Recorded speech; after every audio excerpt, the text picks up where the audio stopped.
Greetings, everyone, and welcome to the final episode of the Airfix P-51D Mustang in 1/48 scale series. In the previous episode, we completed all of the major painting and decaling. In this episode, we're going to be tackling a lot of the smaller components of the kit as well as the weathering. One of the things that I did not like about the Airfix kit was the kit's tires. They just were not good. I glued them together and tried to get the tread to line up so that I could rescribe the tread after sanding it, and it just turned into a mess. So I ended up buying some Edward resin tires, and even though it requires a lot of modification to the kit parts, the actual tires themselves are light years beyond what the Airfix kit offers. And I did have to pin them to the landing gear struts in order to make them work. However, it didn't require that much modification. I did add some other details like cleaning up the toe connection points on the landing gear struts. I also drilled out the oleo struts, as well as adding some brake lines using my standard floral wire.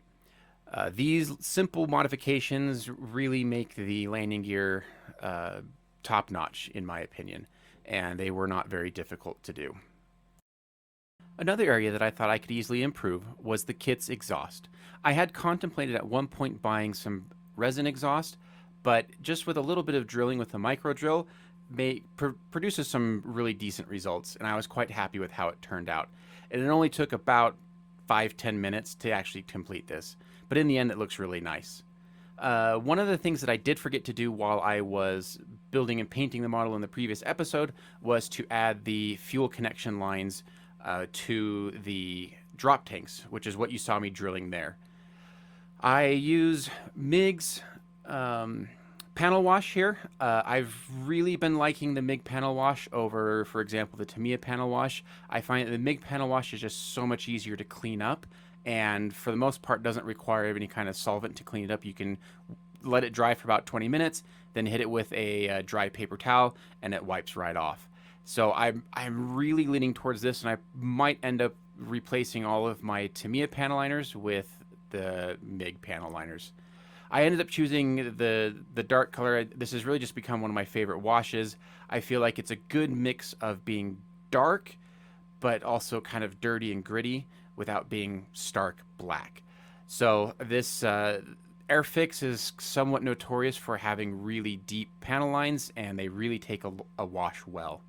Here I'm using MIG's chipping fluid, or actually a liquid mask, to mask off some areas that I want to keep shiny. I'm going to end up matte coating the entire model to give the aluminum finish more of that oxidized look, but there's a few areas where I want to keep some shine, mainly around areas where the crew or the pilot would be moving about the airplane, as sometimes those areas remained shiny. And so here I'm using Vallejo's Mech matte color to kind of lightly dust the whole model in a matte color. I tended to apply it more heavily in painted areas, such as the spinner, the anti-glare panel on the nose, the theater stripes in the green area. And then when it came to the actual metallic parts of the kit, I really just kind of dusted it. I didn't want to go straight matte. I still wanted a little bit of shine to come through. And so an overall misting really worked wonders here. And I'm in love with this matte coat by Vallejo. It works really well. So here you can see I'm rubbing off the liquid mask to reveal some of those shiny parts where the crew would be moving about on the airframe and, you know, wearing off that oxidized look. And this is the first time I've tried this, but I was really pleased with the results, and I think it's very convincing to show like the different stages that the metal would be in an actual combat theater. As I rotate the model around here, you can really see how some of that shiny metal shining through kind of catches the light and really just gives this great tonal difference. So now it's on to weathering some of the smaller details. One thing I did learn while researching this project is that on US aircraft that had cuffed propellers, such as the P-51 here, the actual cuff part was made of a vulcanized rubber and not metal. So keep in mind when you're weathering the edges of a P-51 propeller, or for example a P-47 that had cuffed propellers, don't chip the cuffed part because it was rubber. So that was actually quite a neat little bit of information that I learned there. I'm also going through and hitting some of the fasteners with this silver paint here. One of the things in my research of this fighter group, that the actual noses weren't very weathered, and really the only weathering was confined to the paint flaking off of the fasteners on the engine panels, and that was really about it. Moving on to the engine exhaust, I've really liked to use the Citadel washes for exhaust. It's already really thin out of the bottle and sprays on really nicely. Now I'm using some oil paints to add some general weathering over the entire model. Here I'm using it to create fuel stains on the drop tanks, and essentially what I'm doing is I'm just applying a small little dot of it and then using a brush that's loaded down with thinner to kind of push and pull and blend that in. Using the same technique here on the wing fuel tanks. Really, I'm just using this wooden dowel to add little dots of the oil paint and then streaking it back with a thinned down brush. And I've been using this for a little while, and I really like I think it's a convincing look. I add some general fuel stains and oil stains around the aircraft, and just keeping in mind that if you look at reference photos of P-51s, they had this really neat curved weathering effect up and over the wings, where the airflow would kind of push a lot of that stuff up and over. So just keep that in mind. Adding a little bit of dirt and dust to the upper wing surfaces, where the ground crew would be walking around for, reloading the ammunition belts and whatnot. So here I'm just using a couple different colors of oil paint and essentially dry brushing it on to kind of give it that dirty look. I first started with a lighter ochre color and then moved on to a darker brown color. Also remember to kind of bring that weathering up on the side of the fuselage, where the pilot would be kind of using his hands getting up and over. Here I'm using black oil paint to do the gun stains around the ejection ports. I didn't find a lot of reference where the actual gun barrels themselves had heavy staining, but I have seen pictures where the ejection ports had heavy staining. I kind of like using the oil paint as opposed to like an airbrush, for example. I just feel like I have more control with the oil paint than I do with the airbrush. But I did add just a little bit of staining around the gun muzzles themselves. I had previously painted the gun barrels silver, and here I'm just going in with the black wash to tone down that silver. It'll still allow some of that silver to shine, to show through the black wash, but in my opinion, it kind of gives a really good gunmetal look. I'm also darkening the area on the inner doors where the wheels bump up against them as the landing gear is folding up, since the references I had show that this strip of metal is actually a lot darker than the rest of the gears. On restored warbirds, you'll oftentimes see that panel as being really shiny. My wartime reference photos show that was not the case. So here I'm just attaching some of the cabling that I added into the wheel well back in episode 1 to the center portion, and just touching up that paint here, and kind of completing the wheel well, and I'm quite pleased with the results. Just giving a quick dirty dry brush over the guns there, just to kind of dirty them up a little bit.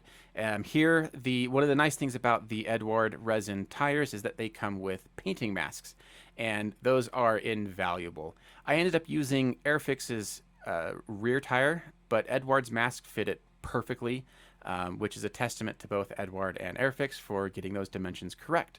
So really right now I'm just kind of painting up a lot of the small detail parts that are eventually going to go all over the model, painting up the engine exhaust, the pitot tube, the landing gear doors, and just kind of getting it all ready to match up with the rest of the airplane. Again, using All-Clad's aluminum here to paint all these details. You can see that the mask just, man, it just works so good, and pretty happy with how that turned out. Here I'm just spraying the black theater bands over the wheel wells that would match up with what's on the wing, and quick and easy, just using a little bit of my masking tape here. All right, so here I'm going to use a little bit of flat earth from Vallejo to dry brush the tires and just kind of give them a dirty, dusty look. A lot of the airplanes from the squadron operated out of prepared airfields, so they weren't taking off of like dirt strips, for example. So I didn't really need to go too far with the weathering on the tires. One thing that was pretty prominent on these aircraft was there was a small white mark on the wheel hub and tire. Not quite sure what the purpose was, but that's what I was replicating there. Here I'm just painting up the brake lines on the landing gear, just using some Vallejo acrylics, and just being careful not to get it on the actual landing gear strut.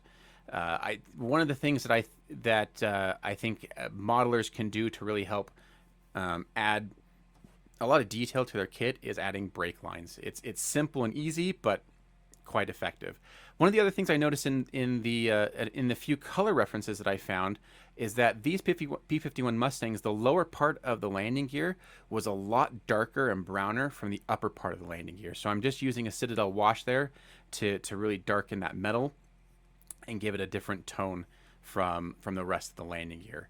I'm also doing the same thing here on the exhaust. So there's on the P-51 exhaust of this variety, there's two parts. There's the actual exhaust pipes coming out, and then there's what's known as the shroud that was going around it.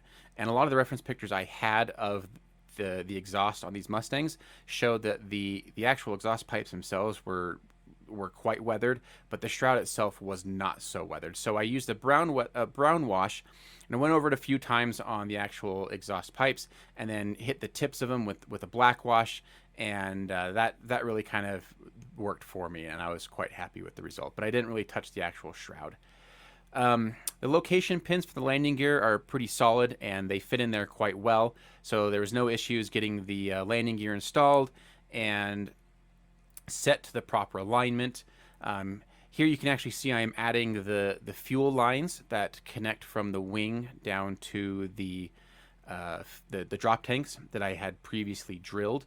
These were quite prominent on these Mustangs, and so again, it's a quite simple addition, but it really adds a lot of detail to your model. And here I'm just using my standard fluoro wire as normal, and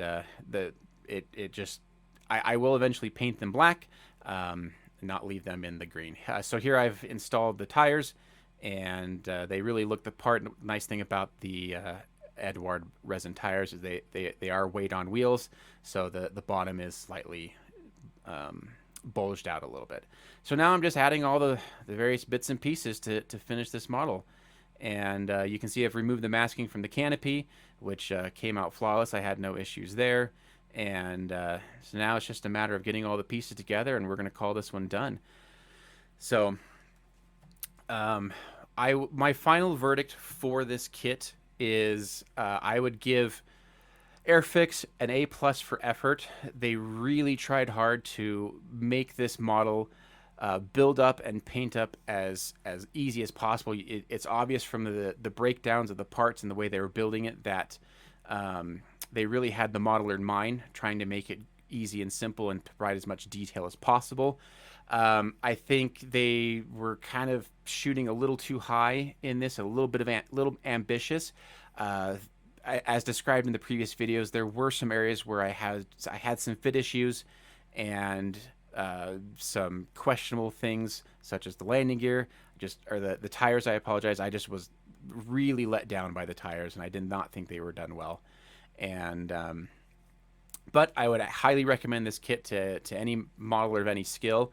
Out of the box, it turns out a fantastic looking model. I did throw it on a base and added a pilot figure from Aero Bonus, and in my opinion, I think it looks the part, and I was quite pleased with how this model turned out. I would eventually like to build the Edward P-51D just to kind of see how it compares, but I will definitely build this kit again, and probably in the kit markings for the Air Commandos. That was kind of a neat, eye-catching livery. But anyways, enjoy the rest of the photos. I appreciate you guys watching if you've made it this far. If you're not subscribed, please consider subscribing. I try to post a new video about every 2 weeks. The next major project I'm going to be working on is the 1/350th scale Fletcher class destroyer by Trumpeter with a full photo etch. So please stay tuned for that, and don't forget to like, and if you liked it, leave me a comment. Tell me what you liked, or tell me what you didn't like. I'd love to hear from you and chat with you in the comments. Anyways, thanks for looking, and we'll see you in the next video.